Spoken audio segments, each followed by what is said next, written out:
करिए। अभी हम पहले जानेंगे कि कोरोना वायरस रेस्पिरेटरी सिस्टम में कैसे कैसे पहुंचता है और ब्लड में पहुंचने के बाद सेल के पास कैसे पहुंचता है। इसके बाद हम उसका दवाई के बारे में जानेंगे। आरटीपीसीआर टेस्ट कराने से पहले क्या करेंगे, दवाई भी खाएंगे ना, उसके बाद ही दवाई खाएंगे। अगर पॉजिटिव निकलेंगे तो अगर आरटीपीसीआर टेस्ट के बारे में हम जान जाएंगे, उसके बाद दवाई के बारे में जान जाएंगे, तो घर में भी अपना देखभाल कर सकते हैं बिना डॉक्टर के पास गए। तो आइए हम जानते हैं कि रेस्पिरेटरी सिस्टम में कोरोना वायरस कैसे एंट्री करता है। ठीक है, तो शुरू करते हैं। आपको हम बताए थे अभी थोड़ा देर पहले कि वायरस जो है वो एयर से नहीं ट्रेवल कर सकता। एयर से वायरस ट्रेवल नहीं कर सकता। वायरस को ट्रेवल करने के लिए कुछ मीडियम चाहिए। तो एयर में क्या रहता है, डस्ट पार्टिकल रहता है, धूल उड़ते रहता है ना। तो धूल में क्या रहता है, कण रहता है, पार्टिकल्स रहता है, उसमें क्या करता है, कोरोना वायरस चिपक जाता है। ठीक है, तो धूल में रहता है माइक्रो ड्रॉपलेट्स भी। जैसे कि कोई खांस दिया, छींक दिया, तो क्या है, माइक्रो ड्रॉपलेट्स है। वो दिखेगा नहीं आपको, लेकिन रहेगा, है ना। किसी किसी का हड़बड़ा का निकल जाता है, सर्दी खांसी रहता है, देखते हैं ना, उसको इतना महीन कर दीजिए कि वो दिखना बंद हो जाए। ठीक है, तो उसको बोलते हैं माइक्रो ड्रॉपलेट्स। हम आपको बताएं थोड़ा देर पहले कि एक माइक्रो ड्रॉपलेट्स में जो है 20 लाख कोरोना वायरस आ सकता है। कितना, 20 लाख कोरोना वायरस। और ऐसा ड्रॉपलेट्स लगभग 40,000 हमारा शरीर से, मतलब सैलिवा के रूप में निकलता है जब हम छींकते हैं या खांसते हैं। तो सोचिए कितना ज़्यादा है, और ये दिखता नहीं है, तो इसको हम मिटा देते, दिखेगा नहीं तो, है ना। तो डस्ट पार्टिकल के द्वारा क्या होता है, हमारे पास पहुंचता है। स्टार्ट कहाँ से होता है, या तो मुंह से लेंगे या तो नाक से लेंगे। नाक से जब सांस लेते हैं, या कहीं कहीं मुंह से भी हो जाता है, तो या तो मुंह से या नाक से हवा आएगा अंदर, जाएगा कहाँ, विंड पाइप में। ठीक है, विंड पाइप जिससे हम सांस लेते हैं, है ना, उसमें वो एंट्री करेगा। मुंह से अंदर आएगा, नाक से अंदर आएगा, और विंड पाइप में जाएगा। विंड पाइप जो होता है, विंड पाइप के पास आगे वो बढ़ता है दो भाग में, इसको हम लोग विंड पाइप का आगे बढ़ता है ट्रैकिया में, ट्रैकिया से बढ़ता है ब्रोंकी में, ब्रोंकी से बढ़ता है ब्रोंकियल्स में, उसके बाद एल्वेलाई सैक में आता है, उसके बाद एल्वेलाई में आता है, उसके बाद H2 रिसेप्टर में आता है, उसके बाद ब्लड कैपिलरीज में आता है। कुछ ना समझ में आया होगा, अब देखिए अच्छा से, है ना। तो ये मेरा लंग्स का बेसिक फंक्शन है। इसमें ये ऐसा फोटो होता है, यहाँ पर लंग्स लगा देंगे, बाद में से जोड़ देंगे। ठीक है, तो क्या होगा, यहाँ से मेरा मुंह जुड़ा हुआ, ऐसे करके नाक जुड़ा रहता है, ऊपर से रहता है ना। तो यहाँ से हम सांस लेते हैं ऐसे करके, तो मेरा विंड पाइप में हवा आता है। ठीक है, विंड पाइप में हवा, डस्ट पार्टिकल है या माइक्रो ड्रॉपलेट्स भी आ सकता है, तो उसके जरिए कोरोना वायरस शरीर के अंदर एंट्री कर रहा है। कैसे, आप देखिए, विंड पाइप में पहुंच गया। विंड पाइप में पहुंचने के बाद कोरोना वायरस ट्रैकिया में आएगा। कहाँ पर आएगा, इस पार्ट को बोलते हैं ट्रैकिया। ठीक है, इस पार्ट को बोलेंगे ट्रैकिया। देखिए तीसरा नंबर पे कहाँ आ गया, ट्रैकिया में। मुंह से लिए दूसरा विंड पाइप, मुंह से लिए पहला नंबर, दूसरा नंबर विंड पाइप में आएगा, उसके बाद कहाँ पहुंच जाएगा, ट्रैकिया में पहुंच जाएगा। उसके बाद ट्रैकिया जब दो भाग में बढ़ जाता है तो उसको बोलते हैं ब्रोंकी। क्या बोलते हैं, ब्रोंकी बोलते हैं। तो ट्रैकिया से जाता है ब्रोंकी में, कोरोना वायरस ट्रैकिया से ब्रोंकी में जाता है। तो माउथ से एक नंबर में, उसके बाद दो नंबर ट्रैकिया में, उसके बाद तीसरा नंबर में ब्रोंकी। ब्रोंकी किसको बोलते हैं, ट्रैकिया दो भाग में बटेगा, बराबर भाग में बीच से बढ़ता है एकदम, इधर जाएगा एक, इधर जाएगा एक, उसको बोलेंगे ब्रोंकी। अब ब्रोंकी जो है बहुत सारा ब्रांच उसका जैसे ऐसे करके निकला रहता है, बहुत सारा ब्रांच में बढ़ जाता है, उसको ब्रोंकियोल्स बोलते हैं। क्या बोलते हैं, ऐसे करके बहुत सारा बढ़ जाएगा, क्या बोलेंगे उसको, ब्रोंकियोल्स बोलेंगे, ब्रोंकियोल्स बोलेंगे। ब्रोंकियोल्स कितना नंबर पर, 5वां नंबर पर ब्रोंकियोल्स आ गया। अब ब्रोंकियोल्स के आगे क्या होता है, एल्वेलाई सैक होता है। एल्वेलाई सैक क्या करता है, ऐसा ऐसा छोटा छोटा बहुत सारा उसमें लगा रहता है, जो कि फूलता और पचकता है। ये देख रही है, ये बहुत सारा है, ऐसे करके एल्वेलाई सैक होता है। एल्वेलाई सैक में आता है फिर मेरा ऑक्सीजन या कार्बन डाइऑक्साइड जो है वो ट्रेवल करता है। ऑक्सीजन हम लेंगे तो ऑक्सीजन ही आएगा, ऑक्सीजन की बात करेंगे। एल्वेलाई सैक में पहुंचेगा यहाँ पर एयर। ठीक है, एल्वेलाई सैक में पहुंचेगा।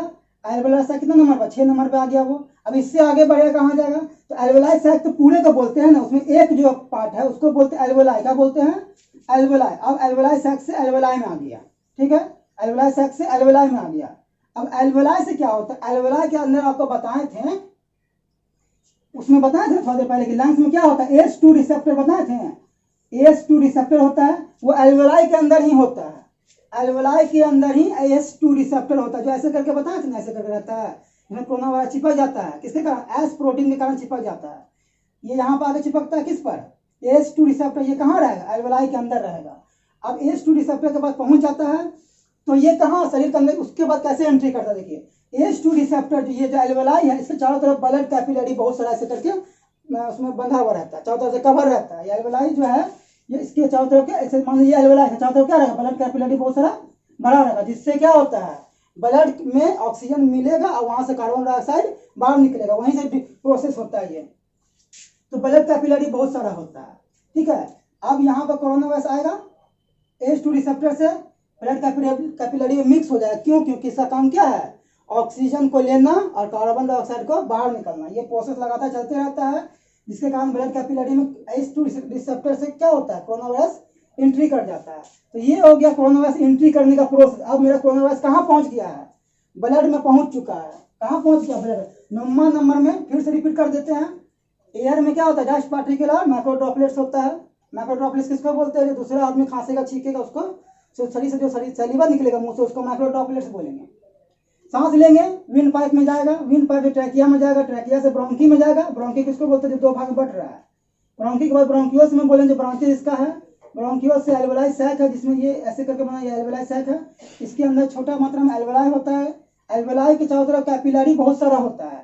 एल्वेलाई के अंदर H2 रिसेप्टर रहता है, जिसके चारों तरफ क्या रहता है, कैपिलरी इसके ऊपर से पूरा ऐसे करके कवर रहता है, चारों तरफ घेरा हुआ रहता है। यहीं से डिफ्यूज कर जाता है ऑक्सीजन और कार्बन डाइऑक्साइड, डिफ्यूज करके धीरे धीरे रिलीज होता है। यहाँ से ऑक्सीजन जब मिलेगा, एयर मिलेगा, उसमें से ऑक्सीजन निकलेगा, तो कोरोना वायरस उसी के साथ में क्या होता है, अंदर आ जाता है। अब शरीर के अंदर पहुंच गया है, ब्लड में पहुंच गया, अब वो कहाँ जाएगा, सेल में पहुंचेगा, ठीक है। तो देखिए एल्वेलाई के बारे में कुछ बात बताते हैं आपको। ये एल्वेलाई है ना, ये छोटा छोटा जो है, ठीक है, इसके बारे में कुछ बताते हैं। तो एल्वेलाई ही ऑक्सीजन और कार्बन डाइऑक्साइड का एक्सचेंज करता है हमारा शरीर से। हम ऑक्सीजन लेते हैं और कार्बन डाइऑक्साइड छोड़ते हैं, तो किसके मदद से होता है, एल्वेलाई की मदद से होता है, ठीक है। अब देखिए हमारे लंग्स में लगभग 60 करोड़ एल्वेलाई होता है। कितना, 60 करोड़ एल्वेलाई होता है हमारा दो लंग्स में, ठीक है। और ये जो एल्वेलाई है बहुत ज़्यादा फ्लेक्सिबल होता है, तो सांस लेते हैं तो फूल जाता है ऐसे करके, और छोड़ते हैं तो पचक जाता है, ठीक है। सांस लेने पर फूलता है जब, उसको इन्फ्लेट बोलते हैं, यानी कि फूलना। और सांस छोड़ने पर जब पचक जाता है तो एक्सहेल करते हैं, जब आप सांस छोड़ते हैं तो क्या होता है, डिफ्लेट होता है, यानी कि सिकुड़ जाता है। एल्वेलाई क्या होगा, सिकुड़ जाएगा। सांस लेंगे तो एल्वेलाई फूलेगा, सांस छोड़ेंगे एल्वेलाई सिकुड़ जाएगा, ठीक है। एल्वेलाई के चारों तरफ क्या होता है, ब्लड कैपिलरी रहता है, जो कि ऑक्सीजन और कार्बन डाइऑक्साइड का डिफ्यूजन करता है। उसके बाद जब हमारे ब्लड में पहुंच जाएगा, ब्लड से कहाँ जाएगा, सेल में जाएगा। तो सेल के बारे में बता रहे कि हमारे शरीर में 37.2 ट्रिलियन सेल्स होता है। कितना, 37.2 ट्रिलियन सेल, इतना सेल होता है गिनती नहीं कर सकेंगे। 37.2 ट्रिलियन होता है, तो कोशिश करिएगा बैठ करके देखिए गिन पाते हैं। उसके बाद जब ये ब्लड में पहुंच जाता है, ठीक है, तो सबसे पहला वायरस जो होगा एक सेल को इन्फेक्ट करेगा। कितना को, एक सेल, सिंगल सेल को इन्फेक्ट करता है पहला बार में, ठीक है। इसके अंदर जाएगा, अपना कॉपी बनाएगा, अपना संख्या को बढ़ाएगा, उसके बाद क्या होगा, इसी सेल को डिस्ट्रॉय करने वाला होगा, ठीक है। तो इतना प्रोसेस होने में 2 से 10 से 14 दिन का समय लगता है। 2 से शुरू होता है, 14 तक ये कंप्लीट हो जाता है मैक्सिमम, है ना। इससे कम में भी हो सकता है, किसी किसी में थोड़ा सा लेट हो जाता है। तो मैक्सिमम 14 दिन तक जाएगा और मिनिमम 2 दिन तक होगा। कोई 2 दिन में हो जा रहा है, ठीक है। तो जब ये प्रोसेस होता है, जब पहला सेल में कोरोना वायरस एंट्री करेगा और उसको क्या करेगा, इन्फेक्ट कर देगा और उसको डिस्ट्रॉय करने ही वाला होगा। सेल क्या होगा, डिस्ट्रॉय हो जाएगा। डिस्ट्रॉय होने तक का प्रोसेस को हम लोग बोलते हैं इंक्यूबेशन पीरियड। क्या बोलते हैं, इंक्यूबेशन पीरियड, ठीक है। इसमें इंक्यूबेशन पीरियड मतलब क्या समझे, कि कोरोना वायरस शरीर के अंदर पहुंच जाएगा, ब्लड में पहुंचेगा, सेल में पहुंचेगा, सेल को इन्फेक्ट करेगा, बहुत सारा अपना कॉपी बनाएगा और डिस्ट्रॉय होने तक, उतना समय तक को क्या बोलेंगे हम लोग, इंक्यूबेशन पीरियड बोलेंगे, ठीक है। अब देखिए जब ये हो जाता है तो हमारा इम्यून सिस्टम क्या होता है, एक्टिव हो जाता है। हम बताए थे इम्यून सिस्टम एक्टिव हो जाता है। तो जब इम्यून सिस्टम एक्टिव होगा तो क्या रिलीज करेगा, एंटीबॉडीज रिलीज करेगा। तो एंटीबॉडीज जब रिलीज करता है तो उसको हम एडेप्टिव इम्यून सिस्टम के नाम से जानते हैं। इम्यून सिस्टम नॉर्मल जब है मेरा, जब वो एंटीबॉडी रिलीज करता है जिस समय, उसको हम एडेप्टिव इम्यून सिस्टम बोलते हैं, ठीक है। इतना आपको समझ में आ गया होगा। अभी आपको मेडिसिन और आरटीपीसीआर के बारे में डिटेल में बताएंगे। अभी ये सेल के अंदर पहुंचेगा, अभी सेल में नहीं पहुंचा, अभी ब्लड में है। वायरस कहाँ है, ब्लड में पहुंचा, ब्लड के आगे अभी सेल तक पहुंचेगा, सेल को डिस्ट्रॉय करेगा, शरीर में फैल जाएगा। उसके बाद हम आरटीपीसीआर टेस्ट करेंगे, ठीक है। तो इसका स्क्रीनशॉट लीजिए, क्या आगे बताते हैं।